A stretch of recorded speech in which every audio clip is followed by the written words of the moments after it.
Casta paintings were a unique pictorial genre developed in 18th century Mexico, and their purpose was to promote the idea of white Spaniard superiority and to essentially mix until the native and black population were completely wiped from society. There was a very specific social hierarchy in 17th, 18th century Latin America.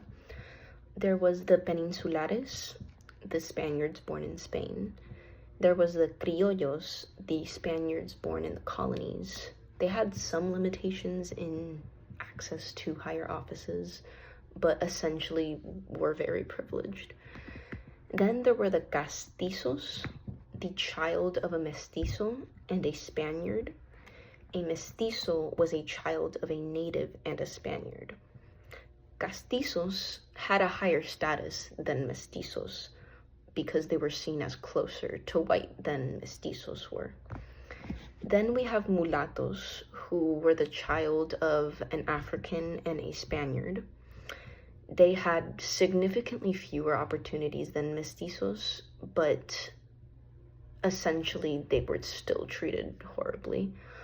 But Spaniards seem to have a preference towards indigenous people than African people. They saw African people as less than indigenous. Next, we have the indigenous population and the African population.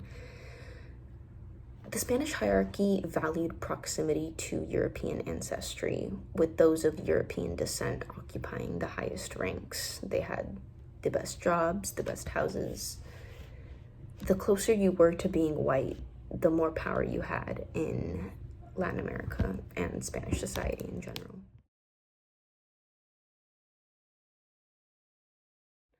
Unfortunately, in the 18th century and before, people with albinism were seen as these monstrous anomalies, and they were often paraded around Europe as if they were animals.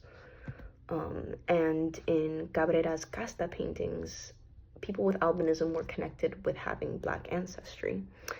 These representations often suggested that the racial hierarchy could be disrupted by unexpected genetic outcomes, such as albinism. This representation can also suggest the colonial elite's fascination with the exotic nature of racial mixing.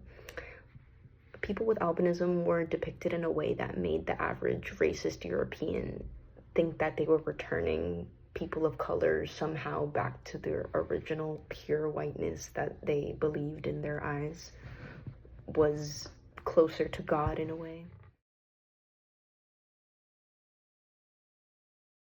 Cabrera's Casta paintings do indeed hold incredible relevance today. They serve as a visual record of how colonial Latin American societies were structured and how they controlled racial diversity.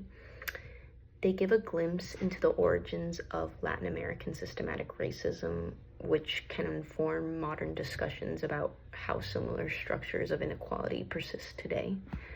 Through this, we can deconstruct old colonial mindsets.